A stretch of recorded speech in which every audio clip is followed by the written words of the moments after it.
साधती नजर आई। सीएम नायब सैनी जहां अपने पंजाब दौरे के दौरान आम आदमी पार्टी सरकार पर हमला बोल रही हैं, तो हरियाणा से भी आप पर सवाल दाग रही हैं। सीएम केवल आम आदमी पार्टी पर ही नहीं बल्कि कांग्रेस को भी आड़े हाथ ले रहे हैं। चंडीगढ़ में एक प्रेस वार्ता के दौरान सीएम नायब सैनी ने कांग्रेस और साथ ही आम आदमी पार्टी पर निशाना साधा। सबसे पहले कांग्रेस पर हमला बोलते हुए सीएम नायब सैनी ने गरीब, पिछड़े, अनुसूचित जाति और युवाओं को लेकर सवाल किए। सीएम ने कहा कि कांग्रेस ने हमेशा वोट बैंक की सियासत की, गरीब, पिछड़े और अनुसूचित जाति समाज के नाम पर सियासी फायदा उठाया। चरणजीत सिंह चन्नी ने पंजाब कांग्रेस का कठिन परिस्थितियों में साथ दिया। आज उन्हें दरकिनार किया जा रहा है, नजरअंदाज किया जा रहा है। एक तरह से कांग्रेस ने दलितों और वंचितों का अपमान करने का काम किया है, जो कि बेहद दुर्भाग्यपूर्ण है।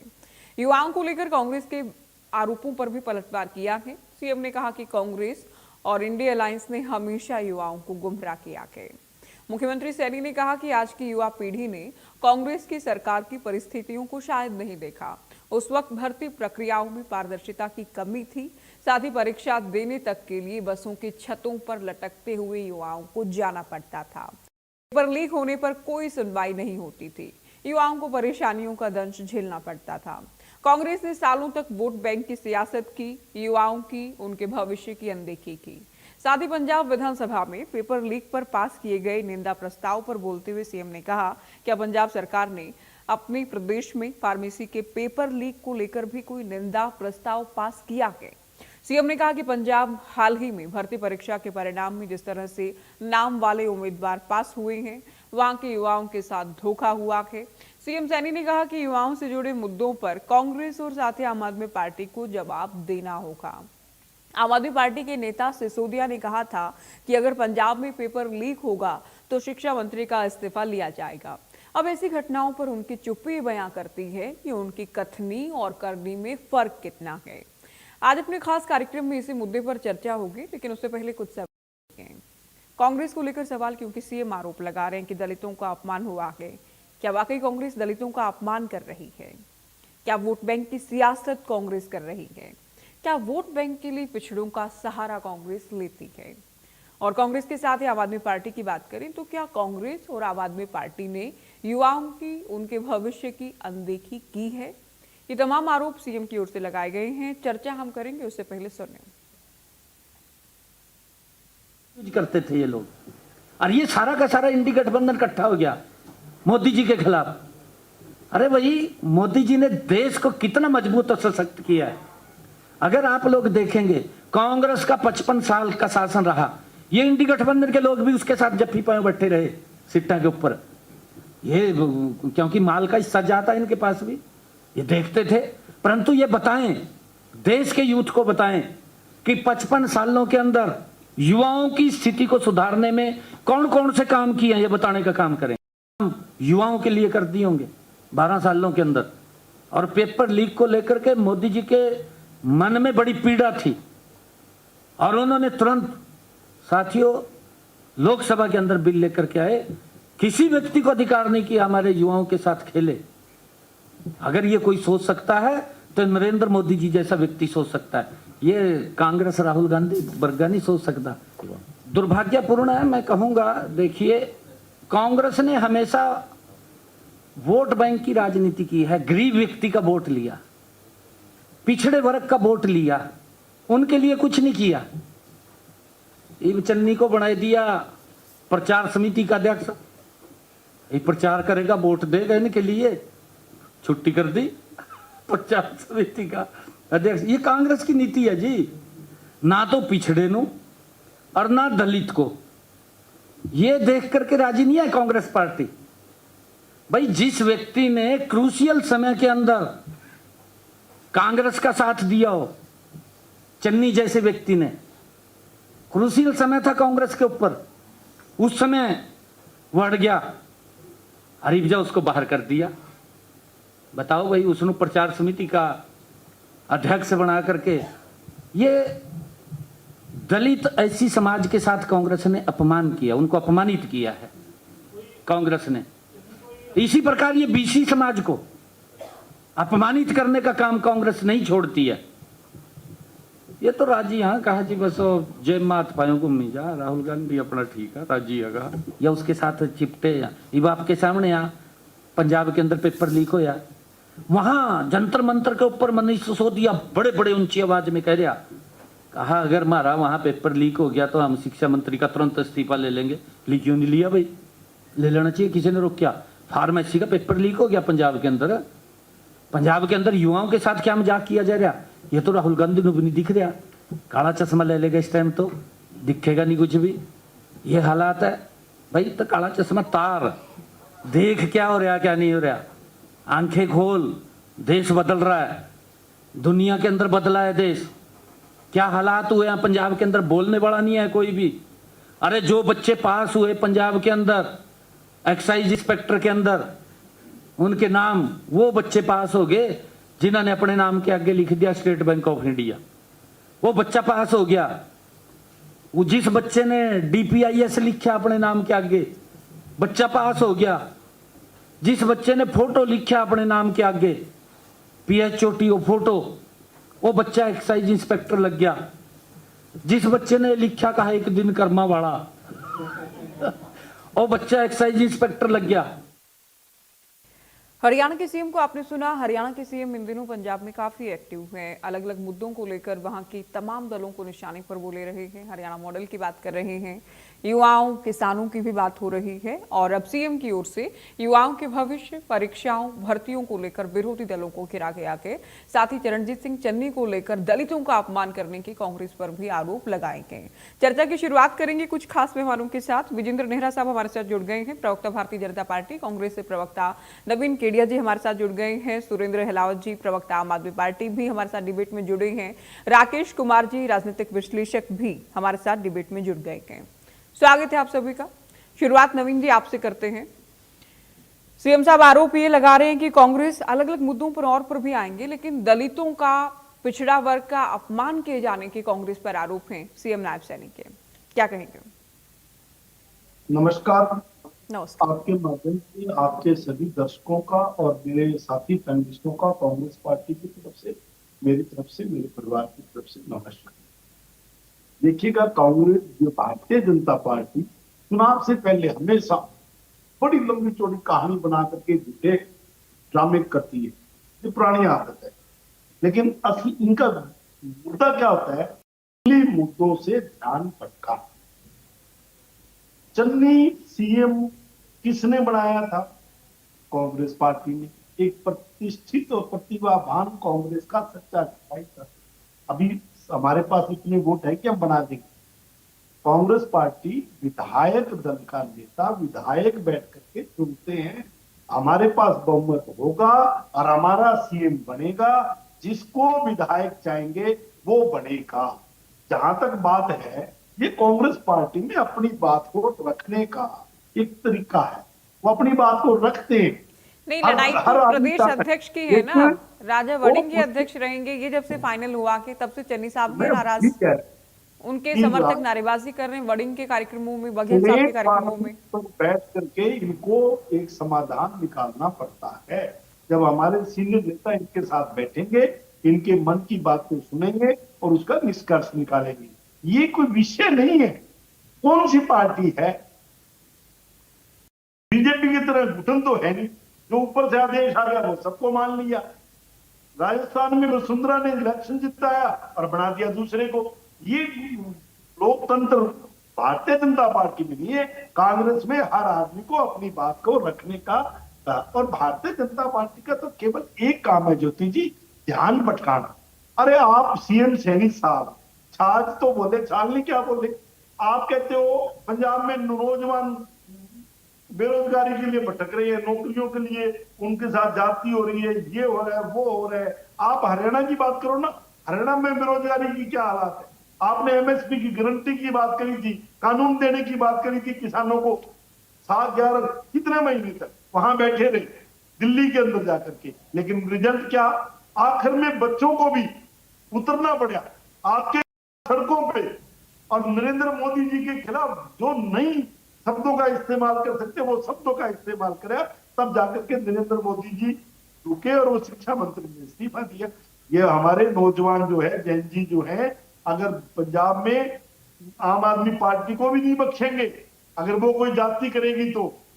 बच्चे अब अपने अधिकार को लेना आता है उनको, और जो ये ड्रामे करते हैं ना, पहले अपने गिरिबान में झांक के देखो। तुम किसानों को क्या दिया तुमने, बताओ पूरे हरियाणा के अंदर तुमने क्या उनकी मांग को पूरा किया? आपने पूरे हरियाणा की हर महिला को 2100 रुपए देने की बात करी थी, क्या आपने पूरे हरियाणा की महिलाओं को दिया? उसपे पहले 1 लाख रुपए की सीलिंग लगाई, फिर 1,80,000 की सीलिंग लगाई। आपने युवाओं को 2 करोड़ नौकरी और आपने हरियाणा में देने की, पूरे हिंदुस्तान में देने की बात करी थी, तो आप ये मान के चलिए भी कोई लाख तो हरियाणा के हिस्से में भी आती। आपने 12 साल में ये बता दीजिए कितनी नौकरियां दी और हरियाणा के कितने बच्चों को नौकरियां दी। बाहर के बच्चों को छोड़ दीजिए, हरियाणा के बच्चों को एक श्वेत पत्र जारी कर दीजिए कि 12 साल में आपने हरियाणा में दिया क्या। अरे आप सीएम सैनी साहब, आप बड़े हो, मैं कोई ऐसा शब्द इस्तेमाल नहीं करना चाहता, आप तो एक हांसी में पानी का कनेक्शन नहीं दे सकते। वो भी मनोहर लाल खट्टर जी आगे घोषणा करके गए, जो अपने स्टेट में खुद चीफ मिनिस्टर होते हुए एक पानी का कनेक्शन तक नहीं दे सकता, वो क्या दूसरे स्टेटों में जाके गीत गाने की बात करते हैं। जो जिनका केंद्र का मंत्री ये कहते सैनी साहब के पास तो चपरासी की ट्रांसफर करने की पावर नहीं है, और वो बड़ी देखिए बड़ी सीएम बात साहब करता है। अलग अलग राज्यों में चुनाव प्रचार करते रहे हैं और ऐसा नहीं होता किसी राज्य में किसी सीएम और ये की ना दलितों चले। की ठीक है, बात आप करें, विरोधी पार्टी के ये प्रवक्ता होने के ज्योति जी, नाते आप एक कहेंगे मिनट, सारी ये बातें, सुनिए दलितों की आप। बात करें। और एक जहां जहां चीज आई है- कैंपेनिंग के लिए गए हैं वहां उम्मीदवारों को जीत भी मिली है। अगर आप एक स्ट्राइक रेट की बात करते हैं कैंपेनर के नाते, प्रचारक के नाते, तो जीत मिली है उसमें। अब चन्नी को लेकर सवाल इसलिए हो रहे हैं क्योंकि चन्नी समर्थक भी, कुछ चन्नी साहब भी पार्टी हाईकमान पर सवाल उठा रहे हैं। 2 कार्यक्रम होते हैं जिनमें चन्नी जिंदाबाद के नारे लगते हैं, चन्नी लाओ पंजाब बचाओ के नारे लगते हैं। वडिंग प्रदेश अध्यक्ष रहेंगे, इस बात से नाराजगी है।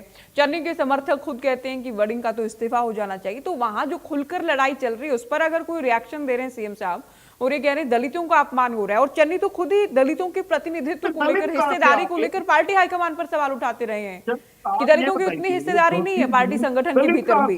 तो मौका तो आपकी पार्टी के नेता खुद देते हैं बैठे बैठाए। कुछ कहने, घेरने का, सवाल उठाने का, ये कहने का कि दलितों का अपमान हो रहा है, ये आपकी पार्टी के नेता ही तो बैठे बैठाए मौका दे रहे हैं ना। चन्नी साहब का पिछले दिनों बयान भी सामने आया था कि दलितों का उतना हिस्सा पार्टी संगठन में जिम्मेदारी के नाते, प्रतिनिधित्व के नाते नहीं है जितना होना चाहिए। और पंजाब में आप जानते हैं दलित वोट बैंक एक बड़ा प्रभाव रखता है। अब बीजेपी को मौका मिलेगा तो बीजेपी घेरेगी ना, जब आपकी पार्टी के नेताओं के बयान ऐसे आते हैं। चन्नी का मतलब दलित, अरे कांग्रेस का सिपाही है वो, दलित उनका खुद का ही बयान था, उनका खुद का ही बयान था पिछले दिनों दलितों की पार्टी में हिस्से को लेकर। चलिए मैं बीजेपी को चर्चा में जोड़ रही हूँ। नेहरा साहब, इसको देखो इनकी भावनाओं को। सीएम साहब काफी एक्टिव हैं, अलग अलग मुद्दों को लेकर विरोधियों को पंजाब में घेर रहे हैं, आम आदमी पार्टी पर भी हमलावर हैं, कांग्रेस को भी घेर रहे हैं। यहाँ पॉलिटिकल पार्टीज ये कहती हैं कि हरियाणा के हालात भी तो कोई बहुत अच्छे नहीं है ना, जो आप हरियाणा मॉडल की बात करें, आप संकल्प पत्र में इतने वादे पूरे किए गए, उनकी धरातल पर सच्चाई कुछ और कहे।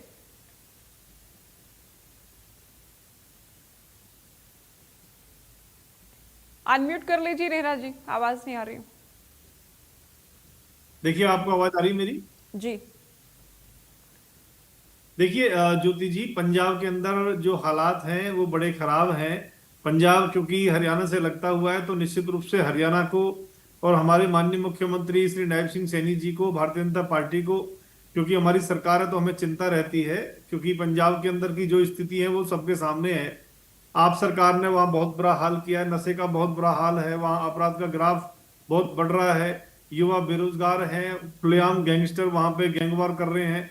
यहाँ तक कि जो पुलिस मुख्यालय है उसके अंदर भी अपराधी जो है बम विस्फोट करके निकल जाते हैं और पंजाब की जो पुलिस है वो दिखती रह जाती है। इसीलिए आज जो अभी मेरे साथी यहाँ कह रहे थे बैठ के कि चरणजीत सिंह चन्नी कांग्रेस पार्टी के सिपाही हैं, तो कांग्रेस पार्टी के सिपाही ने क्या कहा है ये भी इनको ध्यान होना चाहिए। कांग्रेस पार्टी के सिपाही चरणजीत सिंह चन्नी ने कहा है कि कांग्रेस पार्टी के अंदर दलितों की अनदेखी होती है, उनको उचित मान सम्मान नहीं मिलता, उनका अपमान होता है। ये खुद चरणजीत सिंह चन्नी का कहना है जो पूर्व के मुख्यमंत्री हैं। तो कांग्रेस पार्टी के अंदर गुटबाजी कितने चरम पे है ये सबको दिखाई देती है। जिस तरह से कांग्रेस पार्टी ने हरियाणा प्रदेश के अंदर पहले अशोक तंवर जो दलित नेता थे उनका सर फोड़ा, उनको प्रदेश अध्यक्ष के पद से हटवाया, उनको टीम नहीं बनाने दी। और उसके बाद कुमारी शैलजा जी, जो दलित नेत्री के रूप में हरियाणा प्रदेश के अंदर जिनकी पहचान है, उनके साथ उनको अपमान करने का काम किया। वही काम जो हरियाणा में कांग्रेस ने किया, आज पंजाब के अंदर भी यही काम ये लोग कर रहे हैं। इसी कारण से आज पंजाब के अंदर माननीय मुख्यमंत्री श्री नायब सिंह सैनी जी और भारतीय जनता पार्टी को आवाज उठानी पड़ रही है। क्योंकि आप सरकार के अंदर जिस तरह से वहां पे पेपर लीक हुआ है, शिक्षा माफिया का प्रकोप वहां पे बढ़ा है, वहां पे शिक्षकों के जो पद है वो खाली पड़े हैं। इस तरह से ये सारी चीजों को देखते हुए आने वाले समय के अंदर जो चुनाव पंजाब में होने वाले हैं, निश्चित रूप से हम कह सकते हैं ज्योति जी, वहां पे भारतीय जनता पार्टी की एक पूर्ण बहुमत की सरकार बनने वाली है। क्योंकि सही मायने में पंजाब का जो विकास है, पंजाब के अंदर से जो नशे को खत्म कर सकता है, तो वो भारतीय जनता पार्टी कर सकती है। और माननीय प्रधानमंत्री श्री नरेंद्र मोदी जी जो विकसित भारत का जो सपना लेके चले हैं, एक विकसित पंजाब बनाने के लिए ज्योति जी, पंजाब में भारतीय जनता पार्टी का आना बहुत जरूरी है। और आज जिस तरह से पंजाब के हालात हैं, जिस तरह से अराजकता वहां पे फैली हुई है, बिजली वहां पे नहीं आती है, वहां पे कर्मचारियों को लाठियों से दौड़ा दौड़ा के अगर वो प्रदर्शन करते हैं सफाई कर्मचारी, तो सफाई कर्मचारियों को लाठी डंडों से पीटने का काम ये पंजाब की पुलिस करती है, पंजाब की सरकार करती है। एक तरफ भारतीय जनता पार्टी की सरकार है जो छात्रों के हित में जो बात छात्रों ने कही थी, उनकी बात को हमने मानने का काम किया। लोकतंत्र में हमारा विश्वास है। आज पंजाब की सरकार के अंदर कोई भी धरना प्रदर्शन होता है तो ये लाठीचार्ज करने का काम करते हैं। वहां पे घर घर में नशा पहुंचाने का काम जो दिल्ली में इन्होंने किया था, उसको काम को वहां पे करने का काम किया है। हुआ था। ऐसा नहीं कि आप लोग बहुत शुरुआत में ही मान गए थे, लाठीचार्ज तो इन पर भी हुआ था। ज्योति जी, हमारे यहाँ पे जो शरारती तत्व कुछ घुस के आ गए थे, उन्होंने जो उपद्रव किया, सभी राज्यों में हर जगह ये होता गया, हालात संभालने के लिए कहीं ज्यादा कहीं कम होता गया। सवाल भी उठते, उस पर सियासत भी होती है, ठीक गलत की भी बात होती है। इसमें ऐसा नहीं कि आपकी सरकारों में ऐसा होता ही नहीं है, या अभी हाल में जो हुआ प्रोटेस्ट दिल्ली में उसमें नहीं हुआ। पंजाब में सफाई कर्मियों के ऊपर आप देखिए, निहत्थे सफाई कर्मी शांतिपूर्वक तरीके से अपना विरोध प्रदर्शन कर रहे थे। यहाँ दिल्ली के अंदर तो आपने देखा कि कुछ लोगों ने उपद्रव करने का प्रयास किया, उसके बाद भी पुलिस ने कितने संयम से काम किया। और पंजाब के अंदर क्यों नहीं मानते ये लोग पेपर लीक के ऊपर कार्रवाई करके ये कार्रवाई करने का दम दिखाएं? क्यों अपने शिक्षा मंत्री और स्वास्थ्य मंत्री का इस्तीफा नहीं लेते? पंजाब के अंदर इनको जवाब देना चाहिए। तो मुझे लगता है पंजाब के अंदर ये जो आप पार्टी है, इनको भी पता है कि चंद दिनों के मेहमान है, भगदड़ इनकी पार्टी में मच्छी पड़ी है। जो बड़े नेता थे आप पार्टी के, वो इनको छोड़ के वहां से जा चुके हैं, इनके सांसद इनको छोड़ के जा चुके हैं। आज पंजाब के अंदर आप पार्टी में, कांग्रेस पार्टी में भगदड़ का माहौल है, डर का माहौल है। इनको पता है कि थोड़े दिन के मेहमान है, उसके बाद इनको जाना है। भारतीय जनता पार्टी वहां पे पूर्ण बहुमत की सरकार बनाएगी और भारतीय जनता पार्टी का जो भी कार्यकर्ता वहां का मुख्यमंत्री बनेगा, पूर्ण रूप से पंजाब का विकास करने का काम करेगा। इसीलिए ये पंजाब के अंदर जो उपद्रव मचा हुआ है, और ये जो दलित विरोधी का जो नारा दिया है, ये हमने नहीं दिया, विपक्ष ने नहीं दिया, किसी और ने नहीं दिया, ये खुद पूर्व के जो मुख्यमंत्री हैं चरणजीत सिंह चन्नी, उन्होंने दिया है। तो कांग्रेस पार्टी के प्रवक्ता को अपने टर्म पे इस बात का जवाब जरूर देना चाहिए कि आपका, जिसको आप कांग्रेस का सिपाही बता रहे हैं, वही कह रहा है कि कांग्रेस पार्टी दलितों के विरोधी है, दलितों को वहां पे उचित मान सम्मान नहीं मिलता। तो इसका जवाब तो कांग्रेस पार्टी को देना चाहिए। ये पूछा मैंने, ये सारे घटनाक्रम से एक बात समझ में आती है मैडम कि पंजाब से आप पार्टी की सरकार जा रही है। सुरेंद्र हिलावत जी, आप पार्टी की, आम आदमी पार्टी की सरकार जा रही है, बीजेपी को लग रहा है वहां पर, और फार्मेसी पेपर लीक जिसे आप लोग कह रहे हैं कि ये चीटिंग का ही या नकल का ही मामला था, ये पेपर लीक था ही नहीं, इसे लेकर तो कांग्रेस जो कि कॉकरोच जनता पार्टी की प्रोटेस्ट में साथ थी, इंडिया अलायंस साथ था, वो भी आप लोगों के खिलाफ नजर आ रही है कि हरजोत बैंस इस्तीफा दें, स्वास्थ्य मंत्री भी इस्तीफा दें।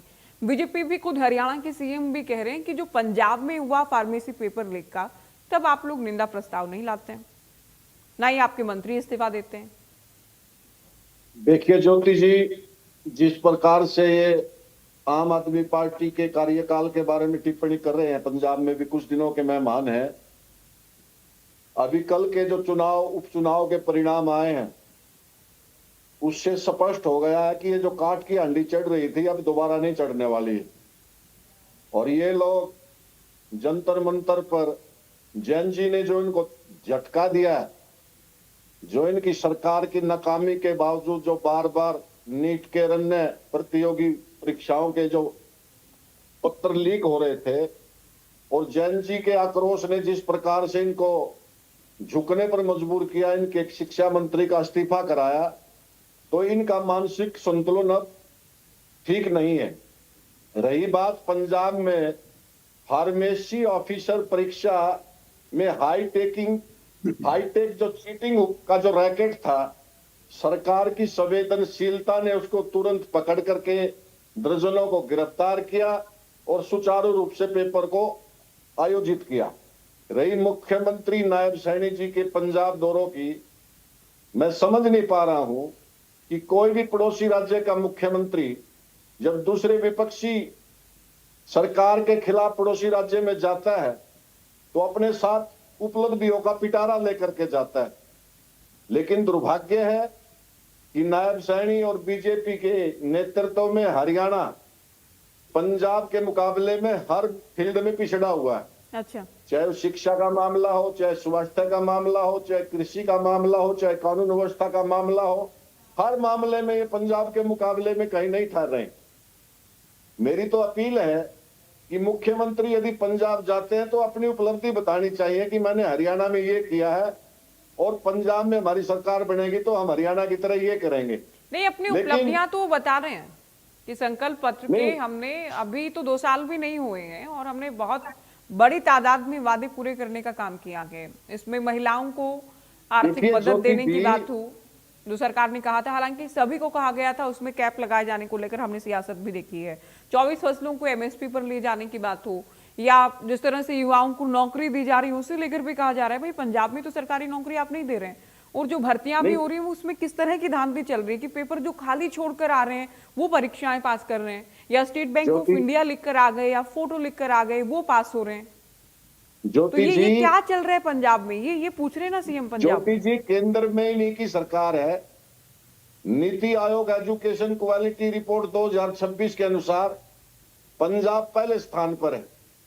कक्षा 3 में भाषा दक्षता 82%, गणित 78% और 99% स्कूलों में कंप्यूटर, 99% स्मार्ट क्लासरूम, 80.1% इंटरनेट और हरियाणा में स्मार्ट क्लासरूम 50%, इंटरनेट 78%।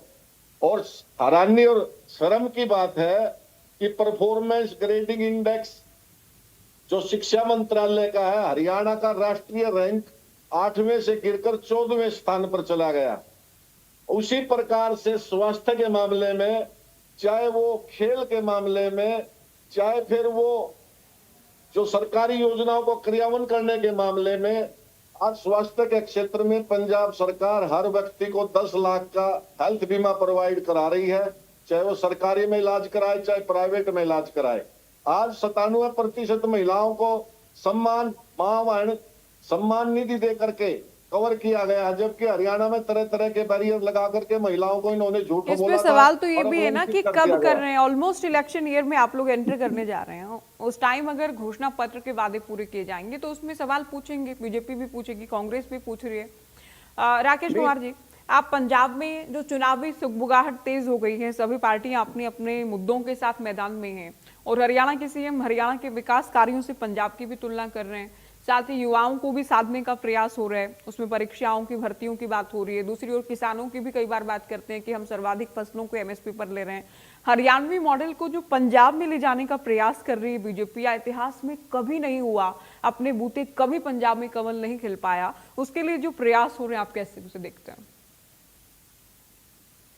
देखिए ज्योति जी, ये बिल्कुल सही बात है कि जिस तरीके से पंजाब में चुनाव धीरे धीरे पास आ रहा है, तो उसी तेजी से पंजाब के अंदर सभी राजनीतिक पार्टियां अपने चुनाव को जीतने की जो बिसात है वो बिछाने में लग गई। उसी में आप देखिए, चाहे कोई भी पॉलिटिकल पार्टी हो, बात कांग्रेस से स्टार्ट करते हैं तो कांग्रेस पार्टी में ही अपने संगठन को मजबूत करने के लिए काम किया जा रहा है, लेकिन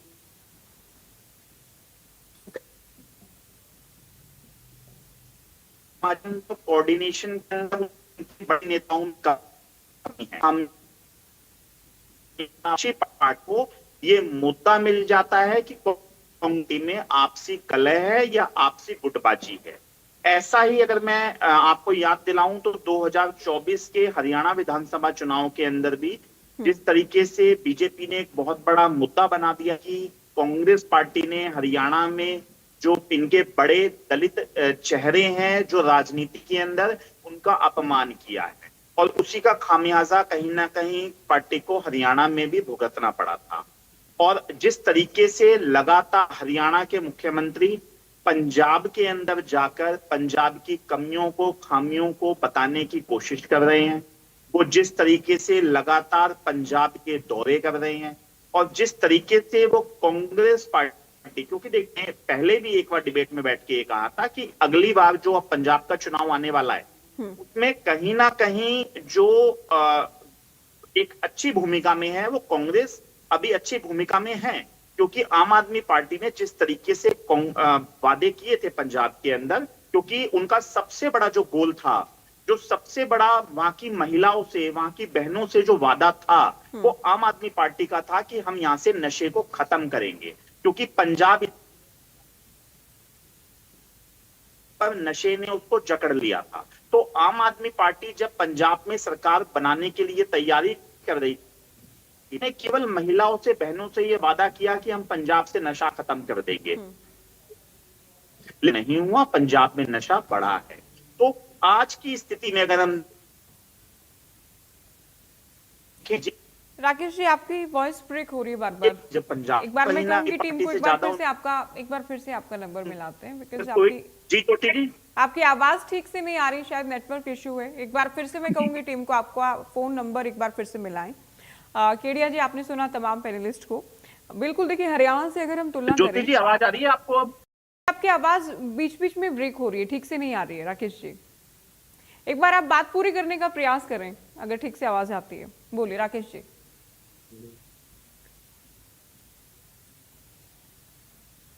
शायद नेटवर्क इश्यू है। केडिया जी, देखिए दलितों के अपमान वाली बात हरियाणा में भी खासा नुकसान कांग्रेस ने झेला के। लोकसभा में जो आरक्षित हलके थे अलग अलग लोकसभा क्षेत्रों के, वहां कांग्रेस को लीड थी। विधानसभा में आते आते दलितों के अपमान वाली बात बहुत अच्छे से स्टैब्लिश हो गई थी, आप लोगों को नुकसान हुआ। उधर पंजाब में भी दलितों के अपमान, पिछड़ा वर्ग के अपमान की जो बातें या एलिगेशंस लग रहे हैं आपकी खुद की पार्टी के नेताओं के बयानों की वजह से, उसका नुकसान तो होगा। संगठन के भीतर जो गुटबाजी है उसका नुकसान पंजाब में भी आप लोगों को झेलना पड़ सकता है। ज्योति जी, विषय यही, बिल्कुल आप ठीक बात कहते हो कि जब इस तरह की घृणित घटिया मानसिकता बाजारों में आएगी और उसको पूरा प्रचलित किया जाएगा तो उसका नुकसान स्वाभाविक रूप से होता है, चाहे वो कोई भी पार्टी हो कि। और भारतीय जनता पार्टी इसका प्रचार करने में महत्वपूर्ण भूमिका अदा करती है और इसका मेन एजेंडा ही यही होता है कि दूसरे का नेगेटिव कैसे क्रिएट किया है। तो भारतीय जो हरियाणा की बात, आदरणीय बहन शैलजा जी पार्टी की राष्ट्रीय महासचिव है और कई प्रदेशों की वो प्रभारी रह चुकी हैं, हरियाणा प्रदेश की प्रदेशाध्यक्ष भी रह चुकी हैं। उनको ना तो कभी किसी ने इग्नोर करने का प्रयास किया और ना वो कभी इग्नोर हो सकती है। आपको दूसरी बात एक और बता दूं, डॉक्टर अशोक तंवर की जहां तक बात है, डॉक्टर अशोक तंवर के 5 साल तक राष्ट्रीय अध्यक्ष रहे, यूथ कांग्रेस के 5 साल तक राष्ट्रीय अध्यक्ष रहे, राष्ट्रीय सचिव रहे, प्रदेश अध्यक्ष रहे। इतनी बड़ी उपलब्धियां जो हैं वो कांग्रेस की ही देन। अब बात मैं करता हूं, मेरे साथी ने कहा पंजाब के अंदर, चन्नी जी ने ये बात कही है, कांग्रेस मतभेद कांग्रेस में होते हैं। हर आदमी की महत्वाकांक्षा थी होती है कि मैं आगे जाऊं, मैं चीफ मिनिस्टर बनूं, और वो महत्वाकांक्षा को कांग्रेस के प्लेटफॉर्म पे कांग्रेस के सीनियर नेताओं के आगे अपनी बात को रखते हैं और वही प्रक्रिया में उन्हीं को टेबल पर बिठा के बाद में समझाया भी जाता है। कांग्रेस कभी कैंडिडेट थोपती नहीं है। चन्नी को भी जब बनाया था तो आम सहमति से, सभी लोगों की सहमति से चन्नी को सीएम बनाया था और दोबारा भी चन्नी अगर सीएम बनेंगे तो वो पूरे विधायकों की सहमति से ही बनेंगे, चाहे वो राजा बडिंग बने, चाहे चन्नी बने, चाहे ए बी सी डी जितने भी हमारे सीनियर नेता हैं उनमें से किसी का भी नंबर उसमें लग सकता है। और जहां तक बात ये कह रहे हैं प्रदेश अध्यक्ष टिकट बांटता है, प्रदेश अध्यक्ष केवल पैनल की रिकमेंडेशन भेजता है। ज्योति जी, हमारा कांग्रेस के 3 अलग अलग तरीके से पैनल जाते हैं। पार्टी, राष्ट्रीय पार्टी, नेशनल संगठन जो है वो अपने लेवल पर अपनी टीम भेजता है, प्रदेश के जो है वो अपनी टीम भेजते हैं और ये और संगठन अपनी टीमों के माध्यम से अपना पैनल बना के भेजता है और इन तीनों पैनलों पर ऊपर जाकर के केंद्रीय जो कमेटी है हमारी वो डिस्कस करती फिर फाइनल करती है। किसी एक आदमी के हाथ में कतई नहीं है कि टिकट किसको मिलेगी और किसको नहीं मिलेगी। तो ये बात जो मेरे साथी बीजेपी के प्रवक्ता ने कहा प्रदेश अध्यक्ष हटाने की बात है, प्रदेश अध्यक्ष तो समय पर हटते रहते हैं, बनते रहते हैं। आप कृपया कांग्रेस में कौन प्रदेश अध्यक्ष होगा कौन हटेगा उसकी बजाय आप अपने और आपके बड़े राज्यों में उठल पटक चल रही है, मध्य प्रदेश में चल रही है, आपके राजस्थान में चल रही है, आपके कई प्रदेशों में उठल पटक चल रही है। लेकिन ठीक है कि आपका जो नेतृत्व है वो डिक्टेटरशिप के अंदर है और वो इनको बोलने नहीं देता क्योंकि सबकी फाइलें तैयार है। और जहां तक बात है कि जो बोल लेगा वो फाइल बाहर आ जाएगी तो मामला गड़बड़ हो जाएगा। तो इसलिए हमारे वहां नहीं, हमारे अपनी बात कहने का पूर्ण अधिकार है हर आदमी को। इन्होंने कहा कि हरियाणा के अंदर अरे 217 आपने घोषणाएं की और अब आप कहते हो कि हमने 66 पूरी कर दी। अभी पहले साहब ने कहा 66 पूरी कर दी थी, हमने करी थी कि आपने जो 66 पूरी करी है उनके ऊपर एक श्वेत पत्र ही जारी कर दो। आप कहते हो किसानों को हमने 24 फसलों पर, हरियाणा में 24 फसलों के नाम गिना दो, भी 24 फसलें कौन कौन सी होती हैं। नहीं, नाम तो गिनवा ही रखे हैं। जिन 24 फसलों की बात होती है उनकी बाकायदा लिस्ट भी है कि ये फसलें। हालांकि सवाल ये है कि वो हरियाणा में होती नहीं होती, वो हुड्डा साहब भी कई बार सवाल उठाते हैं। जूट होती है क्या हरियाणा में? आप बताइए, जूट होती है हरियाणा में? कॉफी होती है हरियाणा में? चाय पत्ती होती है हरियाणा में? आप 24 क्यों जाते हो और उसमें कई आइटमें और जोड़ दो और क्या, तो हमने तो 40 आइटमों पे एमएसपी दे दी। अरे जो फसल ही नहीं होती हमारे यहाँ उन फसलों के नाम देके एक आंकड़ा बड़ा दिखाना, हमने इतनी फसलों पे एमएसपी दे दी, ये लोगों को मूर्ख बनाने वाला काम है, ध्यान भटकाने वाला। आप गारंटी क्यों नहीं देते एमएसपी पे? जो फसल पैदा करेंगे किसान उसके ऊपर गारंटी पर ये इन दाम पर परचेज करेंगे। आप करिए ना घोषणा, दो ना गारंटी। जब किसानों को हमने वादा करके दिल्ली से उठाया था तो आप गारंटी दो। आपके पास ट्रिपल इंजन की सरकार है, सेंटर आपके पास, स्टेट आपके पास, नीचे की कमेटियां भी आप लोगों ने बहुत सारी पे आपका लोगों का कब्जा है, तो करो ना। हरियाणा की बातें वहां झूठ बोलना ठीक नहीं है। आप जाइए, पार्टी का आपका आपने पार्टी ने आपकी ड्यूटी लगाई है, पंजाब में 100% जाइए, हर रोज जाइए, और अपने हरियाणा को भी संभाल लीजिए। यहाँ भी एक ये दलितों की बात करते हैं, एक सीनियर आईएएस सुसाइड किया, उसने कुछ लोगों के नाम लिखे, उसके लिए पूरे समाज ने प्रयास किया, तब तो जाके एफआईआर दर्ज हुई। और एक और ने सुसाइड किया, उसको शहीद, सुसाइड करने पर शहीद का सम्मान दिया गया उसको। और चलिए, दोनों ही जांच के विषय हैं, दोनों ही जांच के विषय हैं। सीबीआई को मामले की जांच सौंप दी गई थी। आप जहां तक आईपीएस पूर्ण सिंह की बात कर रहे हैं, सीबीआई को मामले की जांच सौंप दी गई थी। मैं वही कह रहा हूँ ना, शहीद का भी। चलिए राकेश जी, दलितों के अपमान वाली जो बात कह रहे हैं सीएम साहब, कांग्रेस पर जो आरोप लगा रहे हैं, क्योंकि दलित वोट बैंक अच्छा खासा है पंजाब में, तो अगर ये संदेश जाता है, जो कि चन्नी साहब भी कहीं ना कहीं नाराजगी अपने दिखा रहे हैं, तो कांग्रेस को नुकसान तो हो सकता है चुनाव में। ज्योति जी बिल्कुल, अगर जिस तरीके से कांग्रेस पार्टी के उनके बड़े सीएम रहे चन्नी जी, अगर इस तरीके से कांग्रेस पार्टी के संगठन के ऊपर और अध्यक्ष को लेके है, अगर इस तरह तो निश्चित कांग्रेस पार्टी को चुनाव के पहुंचेगा। जो तत्व है उनको ये चाहिए अपने डैमेज रोल करें। हाँ, जितने भी उनके प्रदेश स्तर के जो संगठन बड़े नेता हैं, चाहे वो सभी पूर्व मुख्यमंत्री हों या प्रदेश के अध्यक्ष हों, उन सभी को कांग्रेस पार्टी को एक साथ ले चलना पड़ेगा। और विपक्ष को कोई नहीं चाहिए कांग्रेस पार्टी को, जिससे कि उनको भी मौका मिले या वो उस मुद्दे राजनीति के अंदर भुना सके। इस तरीके हरियाणा की राजनीति दलित। आपकी आवाज नहीं आ रही राकेश जी। तो देखिए, कई मुद्दे हैं जो सीएम ने उठाए हैं, अलग अलग जातियों से जुड़े भी, अलग अलग समाज से जुड़े भी, युवाओं का मुद्दा भी उठाया गया। हम कैसे जी नहीं, हाँ ज्योति जी, जी बोलिए राकेश जी।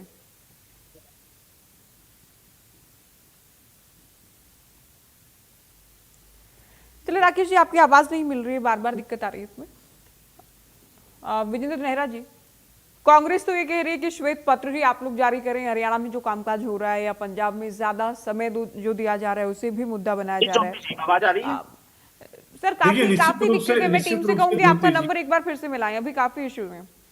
नेहरा जी आप बोलिए, जो कांग्रेस जो कह रही है, आम आदमी पार्टी जो कह रही है कि केवल एक माहौल बनाने का प्रयास हो रहा है हरियाणा मॉडल का जिक्र करके, हरियाणा का नाम लेकर, और क्यों बीजेपी को ये लग रहा है भाई दलितों का अपमान कांग्रेस कर रही है या पिछड़ा वर्ग को देखिए, नजरअंदाज ये किया तो जाता है? ज्योति जी, ये तो देखिए कांग्रेस पार्टी की एक पुरानी परंपरा रही है, एक आदत रही है। हरियाणा में भी दलितों का अपमान किया, पंजाब में भी कर रही है। और जहां तक मेरे साथी ने कहा कि भाई हरियाणा की योजनाओं का आप जिक्र करके पंजाब में बताएं, तो माननीय मुख्यमंत्री श्री नायब सिंह सैनी जी ने यही किया है। आपको शायद ध्यान नहीं है, जो हरियाणा प्रदेश के अंदर भारतीय जनता पार्टी की सरकार ने जनहित में काम किए हैं, पंजाब में भी हम उनको बता रहे हैं कि हरियाणा जैसा, पंजाब में अगर भारतीय जनता पार्टी की सरकार आती है तो हरियाणा जैसा काम करने का मॉडल हम पंजाब में भी लेके आएंगे। लगभग 2 लाख बेरोजगार युवाओं को सरकारी नौकरी ईमानदारी, योग्यता और पारदर्शिता के आधार पर हरियाणा प्रदेश के अंदर भारतीय जनता पार्टी की सरकार ने दी है। पंजाब में खुलेआम नौकरियां बेची जा रही हैं, बोली लगाई जा रही है, पेपर में कोई लिख के कुछ भी आ रहा है, ऐसे व्यक्तियों को पास किया जा रहा है। इस मुद्दे को उठाने का काम हमने किया है। पंजाब के किसान बहुत परेशान है, लगातार धरने पे बैठे हुए हैं, उनकी फसलों को मंडियों में खरीदा नहीं जाता है। हरियाणा प्रदेश के अंदर 24 फसलों को एमएसपी पे ये खरीदने की 24 गारंटी फसलों वाली भी ये कहानी भारतीय बन जनता गई पार्टी है। की सरकार ने दी हुई ये है। फसलें क्या सभी 24 फसलें हरियाणा में होती हैं या एक नंबर बड़ा दिखाने के लिए आप लोग करते हैं? देखिए 24 देखिए, फसलों को हम खरीद रहे हैं MSP पर। देखिए ज्योति जी, निश्चित रूप से मैं खुद किसान का बेटा हूँ, गांव में रहता हूँ।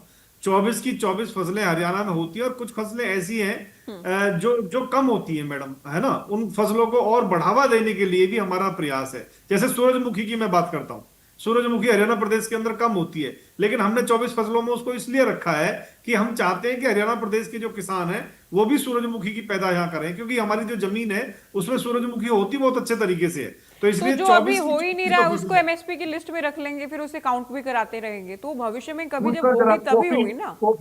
मैडम मैंने ज्योति मैडम क्या बोला कि कुछ फसलें ऐसी हैं जो कम होती हैं, उनको हम बढ़ावा देना चाहते हैं, इसीलिए भी उसमें रखने का हमने उसको काम किया है। और केंद्र सरकार भी 24 फसलों को खरीद नहीं करती है, वो भी कम करती है। हमने 24 फसलों की खरीद एमएसपी पे करके दिखाई है, और हरियाणा की मंडियों में इन 24 फसलों की खरीद होती है।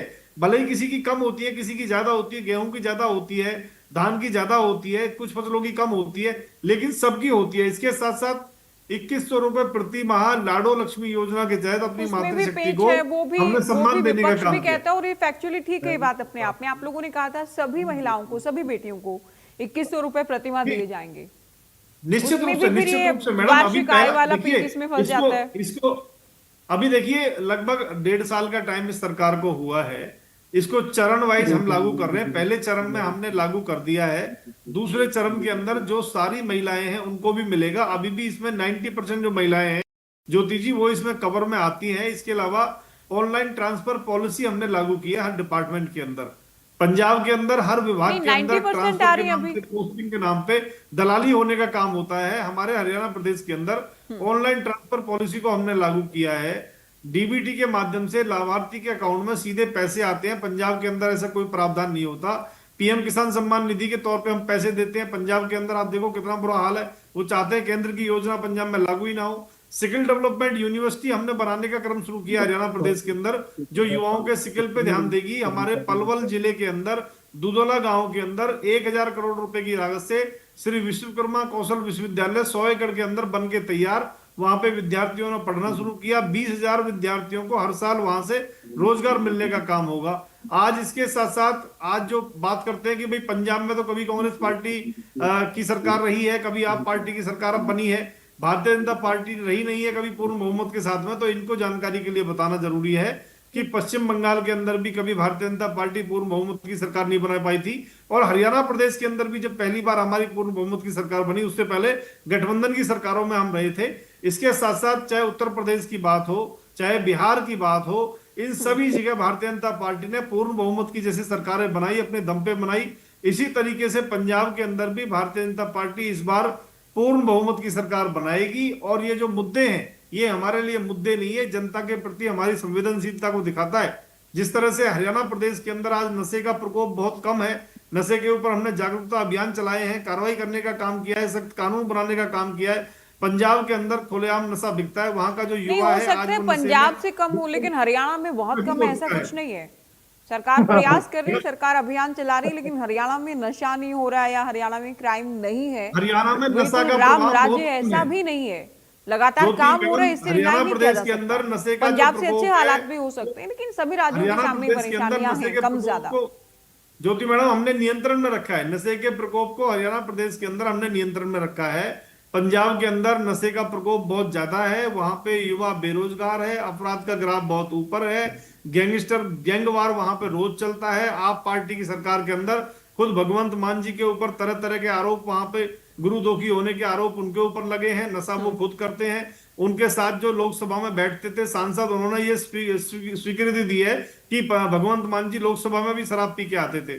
तो जिस सरकार के अंदर, जिस राज्य के अंदर मुख्यमंत्री खुद नशेड़ी हैं, शराब पीते हैं, जिस पार्टी का इतिहास नशा बांटने का, शराब बांटने का, दारू वाली पार्टी के नाम से जिसका खात्मा दिल्ली के अंदर क्यों हुआ, वाली पार्टी की पहचान बनी, एक बोतल के साथ एक बोतल फ्री इन्होंने नशा बांटने का काम किया। तो आप सरकार की तो पहचान ही जनता की नजर में दारू वाली पार्टी और नशा बेचने वाली पार्टी के रूप में है। इसीलिए पंजाब के अंदर इनका खात्मा होने का काम हुआ है, पंजाब के अंदर इनका खात्मा होगा, दिल्ली के अंदर इनका खात्मा हो चुका है। मैं निश्चित रूप से आज कह सकता हूं ज्योति मैडम, पंजाब के अंदर जिस तरह से माननीय मुख्यमंत्री श्री नायब सिंह सैनी जी के नेतृत्व में भारतीय जनता पार्टी अभी वहां जो काम कर रही है, हमारे नए वहां पे जो प्रदेश अध्यक्ष बने हैं, माननीय प्रधानमंत्री श्री नरेंद्र मोदी जी की योजनाओं को, नीतियों को लेकर के हम पंजाब के अंदर उतरने का हम काम करेंगे और पंजाब के अंदर भारतीय चलिए, इस जनता बार पार्टी तो की बंगाल के बाद जो सरकार पीएम ने बनेगी। भी बंगाल परिणाम के बाद कहा, के बाद अब पंजाब की बारी, और ये लोग पूरा फोकस इस वक्त पंजाब पर है। एहलावत जी, इसमें ढेर सारे मुद्दे फिर आ जाते हैं, जिसमें पंजाब की भगवंत मान सरकार की खामियां हैं, बीजेपी की केंद्र और हरियाणा के मिलाकर डबल इंजन सरकार की उपलब्धियां हैं तुलना करते हुए, और साथ ही दावा है कि इस बार पंजाब की जनता मन बना चुकी है बीजेपी को बहुमत से जिताने का। देखिए ज्योति जी, जो मंदिरों से चढ़ावा चोरी करने वाले लोग नहीं आई और ईवीएम से वोट चोरी करने वाले लोग, नहीं आई दिनेश जी, और कल इनके राष्ट्रीय अध्यक्ष की जो सीट खाली हुई थी विधानसभा की बिहार से, उसका रिजल्ट आया है, उससे अंदाजा लगता है कि आने वाले समय में इनका आप जो खुद राजनीतिक भविष्य बोलते क्या रहने हैं वाला है। उसका विरोधाभास खुद ही बोल देते हैं। अभी तो आपने कहा कि ईवीएम से वोट चोरी करते हैं, फिर आप बिहार चले जाते हैं, एमपी का की जो जीत की जंतर बात मंतर करते हैं, के ईवीएम से वोट बाद ही चोरी तो हो रहे हैं, तो मोह फिर भंग बाई हुआ इलेक्शन है। की दोनों सीटें बीजेपी हारी है। जैन जी ये के कैसे हो गया? आंदोलन एमपी के और बाद बिहार जिस में जो प्रकार- हुआ? मैं समझा नहीं, दोबारा बोलिए। नहीं, अभी तो आप कह रहे थे कि ईवीएम से वोट चोरी करते हैं, फिर आप कहते हैं इनके अध्यक्ष की जो, या बीजेपी की जो मजबूत सीट रही थी वो बिहार में हार गए, तो ये तो विरोधाभास है ना। ईवीएम से अगर ये वोट चोरी जनता करते का हैं तो इतना- क्यों हार रहे हैं फिर बाई इलेक्शन में? नहीं, मैं ये नहीं कहता कि ईवीएम से सारी वोट ही चोरी कर लेते हैं, अच्छा, लेकिन जनता का इतना आक्रोश है कि इनकी ईवीएम की वोट चोरी करने के बावजूद भी ये पराजित होंगे दोबारा। और जिस प्रकार से आज के युवाओं में सरकार के प्रति गुस्सा है, या कल का जो इनके राष्ट्रीय अध्यक्ष का जो चुनाव का परिणाम आया बांकीपुर से, वो सब परिणाम सबके सामने। और ये जो हमारे प्रवक्ता साथी है बीजेपी के, जो ये बतला रहे थे कि हरियाणा में 90% महिलाओं को लक्ष्मी योजना का लाभ मिल रहा है, तो मैं साथी को बता दूं कि 20% महिलाएं भी अभी तक हरियाणा प्रदेश की इससे कवर नहीं हो पाई हैं, जबकि पंजाब में इसके उलट 97% महिलाओं को इसका लाभ मिल रहा है। पंजाब में 90% घरों में बिजली फ्री मिल रही है। किसानों को गन्ने का रेट सारे देश में पंजाब में सबसे ज्यादा 416 रुपये प्रति क्विंटल मिल रहा है। पिछले साल बाढ़ का मुआवजा भी किसानों को 20,000 प्रति एकड़ सारे हिंदुस्तान में सबसे ज्यादा दिया गया है। 10 लाख रुपये हेल्थ इंश्योरेंस हर आदमी का है, चाहे सरकारी में इलाज कराए चाहे प्राइवेट में इलाज कराए। आप जो ये बता रहे हैं, ज्यादातर वादे वो हैं जो आप लोग चुनाव में जाते जाते पूरे कर रहे हैं, और बीजेपी ये कहती है हम में अंतर ये है दूसरी पार्टियों के मुकाबले कि हम सिलसिलेवार ढंग से वादों को पूरा करते हैं। और सीएम को तो मैं देखती हूँ कई बार वो रिपोर्ट कार्ड पेश करते हैं, इतने महीने हम सत्ता में आए हुए हैं, इतने वादे हमने पूरे कर दिए, इतने पाइपलाइन में हैं, इतने वादों को हम तब तक पूरा कर देंगे, बाकायदा जानकारियां देते हैं संकल्प पत्र को लेकर। नहीं, ये जो केंद्र सरकार के एनसीआरबी के आंकड़े हैं, ये कानून व्यवस्था की बात कर, एनसीआरबी के ताजा आंकड़ों के अनुसार पंजाब में प्रति लाख 222 अपराध हो रहे हैं, जबकि हरियाणा में प्रति लाख 578 अपराध हो रहे हैं। हरियाणा में नशा इतनी स्पीड से पैर पसार रहा है, हर जगह गांव के गांव में सिरिंजें पड़ी मिलती है मैदानों में। और हरियाणा के मुख्यमंत्री सिर्फ पंजाब में जाकर के पगड़ी बदल करके नकली सरदार बन करके पंजाबी सीख करके वास्तविक मुद्दों में वास्तविक आंकड़े जो कि इनकी भाजपा की केंद्र की सरकार के आंकड़े हैं, चाहे वो शिक्षा के हैं, चाहे वो स्वास्थ्य के हैं, चाहे वो अपराध के हैं, हर क्षेत्र में पंजाब हरियाणा से काफी आगे है। और पंजाब की सरकार जो नशे में गिरफ्त में आया हुआ पंजाब था, इतनी तेजी से नशे के विरुद्ध अभियान चला करके बड़े बड़े माफियाओं को, बड़े बड़े जो पॉलिटिकल संरक्षण में जिनके नशा चलता था उनको जेल में डाल करके तेज अभियान चला करके एनसीआरबी के डाटे हैं, पंजाब में नशा घट रहा है और हरियाणा में स्पीड से बढ़ रहा है। ये हमारे आंकड़े नहीं, एनसीआरबी के ताजा आंकड़े। और हमारी सरकार संवेदनशील सरकार है, आम जनता के जुड़े हितों के सरकार से रखने वाली। सिर्फ भाषण देने से या बयानबाजी करने से या प्रदर्शन करने से या ये बतलाने थे कि भी हमने वहां भी जीत लिए, वहां भी जीत लिए, वहां भी जीत लिए, जीत कोई भी सकता है, लेकिन उसकी जो परफॉर्मेंस है, जो काम करने, जो क्रियान्वयन करने की बात है, उस मामले में पंजाब सरकार ने उदाहरण प्रस्तुत किया है। और आज नहीं, नेहरा जी तो कह रहे पंजाब का वाटर लेवल, ये जो शराब ने आप लोगों की छवि खराब की है दिल्ली से लेकर पंजाब तक, इसका नुकसान झेलना पड़ेगा आप लोगों को। किस चीज की छवि खराब हुई जी? शराब, ये तो दारू वाली पार्टी कह रहे थे कि आम आदमी पार्टी तो दारू वाली पार्टी है। ये तो आप दिल्ली में मुंह की खाई है और पंजाब में भी खाएंगे। ज्योति जी, आप जुम्मेवार चैनल पे बैठी हैं, इन्होंने झूठा मुकदमा दर्ज किया, कोर्ट ने उसमें बरी किया और ये तक कहा है मुकदमा चलाने लायक नहीं है, और ये झूठा उल्टा अनुसंधान अधिकारी पर एक्शन लेने का लिए कोर्ट ने ऑर्डर किया है। क्या ये देश की अदालत को भी नहीं मानेंगे? ये जानते हैं कि अरविंद केजरीवाल और आम आदमी पार्टी को किसी न किसी तरीके से बदनाम करना है, उसी के तहत इन्होंने झूठा मुकदमा किया और उस कोर्ट से बाइज्जत बरी नहीं, डिस्चार्ज हुए। इन्हीं की सरकार के दौरान दिल्ली से डिस्चार्ज हुए और उसके बावजूद इतने बड़े जिम्मेवार चैनल पर बैठ करके शराब घोटाले की बात करना, ये न्याय के खिलाफ है, ये कंटेम्प्ट ऑफ कोर्ट है। चलिए राकेश जी का रुख करेंगे, उससे पहले नेहरा जी आप कुछ कहना चाह रहे हैं, बोलिए। मैं सिर्फ एक बात कहना चाह रहा था मैडम, बाकी तो आप रखिए इनकी बातें। ज्योति मैडम, इन्होंने किसानों की बात की, मैं इनको चुनौती देके एक बात कहता हूं कि किसान को, पूरे देश के अंदर 12 के किसान को, खेत के किसान को सबसे सस्ती बिजली 10 पैसे प्रति यूनिट के हिसाब से, मैं डंके की चोट पे यहाँ कह रहा हूँ, ये बताएं क्या रेट देते हैं हरियाणा प्रदेश के अंदर, पूरे देश में सबसे सस्ती बिजली 10 पैसे प्रति यूनिट के हिसाब से हम अपने किसान को देते हैं, ये उससे महंगी देते हैं मैडम। चलिए, सभी एक तो ये सभी के जो आम आदमी पार्टी की हम बात कर रहे हैं, सबके अपने अपने आंकड़े हैं राकेश जी, लेकिन आप कैसे देखते हैं, क्या विकास, क्या उपलब्धियां, संकल्प पत्र, घोषणा पत्र के वादे, ये सब पंजाब के चुनाव में हमें कोई मुद्दा नजर आएंगे? क्या जनता वाकई कोई तुलना करने वाली है? अलग अलग ज्योति जी देखिए, ये बिल्कुल सही बात है कि आम आदमी पार्टी जिन मुद्दों को लेकर पंजाब में चुनाव जीती थी, हालांकि एंड के समय में आते आते वो उन मुद्दों को किसी तरीके से, उन बातों को, उन वादों को पूरा करने के लिए कोशिश कर रही है। लेकिन जब आम आदमी पार्टी पंजाब में आई तो उनका एक ही मोटिव था, एक ही मुद्दा था कि पंजाब से नशे को खत्म करना। और पंजाब इतना सुंदर और इतना बढ़िया राज्य है, लेकिन उसको नशे ने धीरे धीरे अपनी चपेट में ले लिया है। तो कहीं ना कहीं आम आदमी पार्टी वहां पर आके विफल रही। उसके अलावा चाहे वो वहां पे बस ड्राइवर्स के, कंडक्टर्स के पक्के होने की बात हो, वहां पे शिक्षकों के पक्के होने की बात हो, वहां पर जिन एम्प्लॉइज को रेगुलराइज करने की बात हो, उन सभी मुद्दों पे कहीं ना कहीं सरकार फेल रही है। और जिस तरीके से वहां पर पंजाब में अब चुनाव आने वाला है, तो मैं इतना कह सकता हूं कि बीजेपी का जो टक्कर होगी चुनाव में, वो कहीं ना कहीं कांग्रेस पार्टी के साथ होगी। आम आदमी पार्टी का वो जो एक भ्रम था, जो दिल था, वो कहीं ना कहीं टूट चुका है, क्योंकि दिल्ली में जिस तरीके से वो चुनाव हारे, तो पंजाब के अंदर भी अब जो उनके वादे थे वो पूरे नहीं हुए। वहां पे वो नशा मुक्त पंजाब बना नहीं पाए।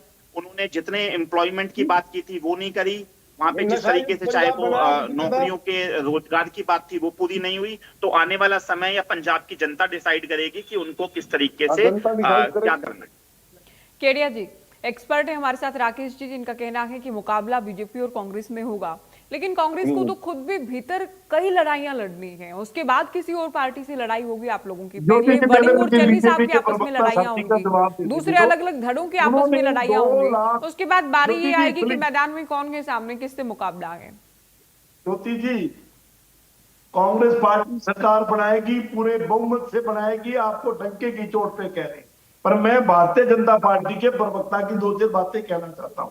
इन्होंने कहा कि सैनिक साहब की सरकार में 2 लाख कर्मचारी लगे, ये झूठ बोलते हैं। 42,500 लगे, जिस पर हमने श्वेत पत्र मांगा। हरियाणा के कितने लगे? नहीं, ये अब तक की बात करते हैं। जब भी सरकारी नौकरियों की बात होती है 2014 से लेकर अब तक कितनी सरकारी नौकरी 2014 से लेकर के बात करें तो के माध्यम से, HPSC के माध्यम से, उसकी जानकारी देते हैं। 1,20,000 रिटायर हुए, 5 लाख से ज्यादा पद खाली पड़े हैं, अभी भी क्यों नहीं भर्ती कर रही है? बेरोजगारी की बात करें तो, अगर बात करें हम लाडो लक्ष्मी, 17% का रिजल्ट है, जो 90% की बात कर रहे हैं, केवल 17%। सिर्फ केवल 9 लाख महिलाओं को इन्होंने दिया अभी तक। जिन 13 लाख ने अप्लाई किया, 9 लाख ने महिलाओं ने दिया है, इनको लाभ दिया है। ये किसानों की बात करें, किसानों को खाद तो लाठियां खा के लेनी पड़ती है, और ये कहते हैं किसानों की तेजी है। नशे की बात करें, मैं एक्चुअल में, आप भी हरियाणा के हो और मैं भी हरियाणा का हूं, एक्चुअल में हरियाणा का, जैसे पंजाब में कहते थे ना उड़ता पंजाब, ये हमारा विशेष करके, मैं सिरसा से संबंध रखता हूं और पंजाब के साथ लगता हमारा इलाका है। नशे ने हर गांव में 2-2, 4-4 तो लड़के खा चुकी है इस नशे में। आप उनकी माओ को जाके पूछो, ये भाजपा वाले कहते हैं ना कि नशा मुक्त हो गया रहना, आप उनकी माओ से पूछो जाके, रोज रोती हैं। नशा मुक्ति के अंदर भरे पड़े हैं बच्चों से, 18-18, 15-15, 12-12 साल के बच्चों से भरे हुए हैं नशा मुक्ति के अंदर, भी वो किसी तरीके से छोड़ दे नशा। इतना बुरा हाल है हरियाणा का, और इनकी आंखों में पट्टी बंधी हुई है, ये झूठ बोलते हैं। झूठ बोलो, झूठ बोलो, झूठ बोलो, जनता सच मान लेती है। ये उस नीति पे चलते हैं, ये झूठ का पिटारा है। आने वाले टाइम में, चलिए सारी बातें आप ये बताइए कि आप लोग राजा वड़िंग और चन्नी साहब का पैचअप आप लोग कैसे करवा रहे हो? पहले जो मैं कह रही हूँ ना, आपस की लड़ाइयां आप लोग तो घर में लड़ते हैं पहले, उसके बाद देखते हैं बाहर किससे लड़ना है। मीटिंग ले रहे हैं और बहुत जल्दी इनको एक साथ चलना पड़ेगा। ये आपको मैं बता दूं, राहुल जी, प्रियंका जी, खड़गे जी, सोनिया जी, सबका क्लियर आदेश है, या तो साथ चलो और नहीं तो छोड़ के चलो। अच्छा, छोड़ के जाओ, ये साफ तौर पर आदेश है। चलिए देखते हैं फिर कौन छोड़कर जाता है, क्या आदेश आता है, क्योंकि अभी तक तो हमने कम से कम ना हरियाणा में ऐसा कुछ देखा, और पंजाब में क्या कोई चमत्कार होगा, एकजुट होंगे, ये भी देखना होगा। लास्ट कमेंट में बीजेपी से चाहूंगी, नेहा जी आपसे लास्ट कमेंट।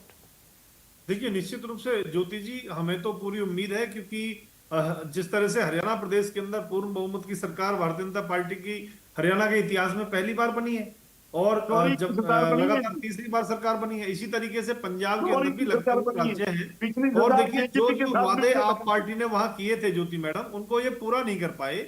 अच्छी शिक्षा देने का वादा किया था, शिक्षकों के स्थान वहां पे खाली पड़े हैं। इन्होंने नशे को दूर करने की बात की थी, नशे से भरपूर पंजाब हो गया है, उड़ता पंजाब बना दिया इन्होंने। वहां नशे का इतना प्रकोप है कि बस आप पूछिए मत, गैंगस्टर वहां पे रोज होते हैं, अपराध वहां पे बढ़ गया है, बेरोजगारी वहां पे बढ़ गई है, नौकरी युवाओं को दे नहीं पाए हैं। ये विकास की जो बात करते थे, नहीं, हरियाणा के विपक्षी दल भी तो ये भाषा, विपक्षी दल हरियाणा में भी तो बोल रहे हैं ना कि यहाँ पर भी क्राइम बढ़ गया है, यहाँ पर भी नशा बढ़ रहा है, यहाँ पर भी बेरोजगारी है, यहाँ पर भी पद खाली पड़े हैं। हरियाणा प्रदेश के अंदर देखिए ज्योति मैडम, आप बहुत वरिष्ठ पत्रकार हैं, आपका बड़ा जिम्मेदार चैनल है। आप मुझे एक बात बताइए, लोकतंत्र के अंदर चुनाव पैमाना होता है कि जनता आपकी योजनाओं से संतुष्ट है या नहीं है। हरियाणा प्रदेश के अंदर जब तीसरी बार हमारी पूर्ण बहुमत की सरकार बनी, तो ये इस बात का संदेश है कि हरियाणा की जनता